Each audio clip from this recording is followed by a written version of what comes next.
Alors, je vais expliquer ici quelque chose à propos des photomontages dans Photoshop. Quand vous intégrez dans une image Photoshop plusieurs images, vous les importez. Qu'est-ce qui se passe? Il y a parfois des messages d'erreur qui apparaissent et en fait c'est assez simple de comprendre pourquoi. Donc je vais juste vous montrer déjà ici le principe. J'ai 4 images JPEG ici.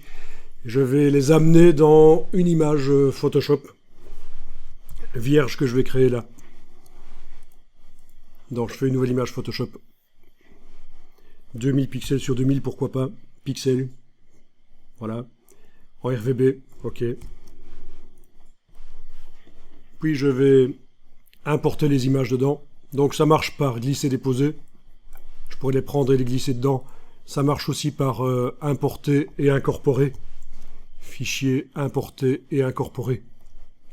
Vous avez une autre manière d'importer dans Photoshop qui est plus récente, c'est importer et lier. Ça c'est un peu différent. Ici c'est importer et incorporer, c'est ce qui se passe quand on fait du glisser-déposer. Donc, je vais être obligé de le faire une à une. Voilà.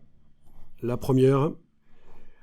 Là, techniquement, je peux modifier sa dimension avant de l'importer, mais ça n'a pas un grand intérêt, puisque de toute façon, et là je vais vous montrer si je la réduis minuscule comme ça, de toute façon, tous les pixels sont importés. Donc, il faut que je valide l'importation avec le petit V. Voilà. Et si je vais voir cette image là que je viens d'importer, évidemment, le résultat est pixelisé, puisque c'est une image de 2000 pixels sur 2000, ma grande image blanche, et cette image importée à travers la trame des 2000 pixels sur 2000, à cette dimension-là, elle est très pixelisée. Mais en fait, elle s'importe en tant qu'objet dynamique. Si je vais voir dans la palette des calques, c'est un objet dynamique. Et donc ça veut dire que, quand on a cette icône-là, objet dynamique, tous les pixels de l'image sont dedans. En principe.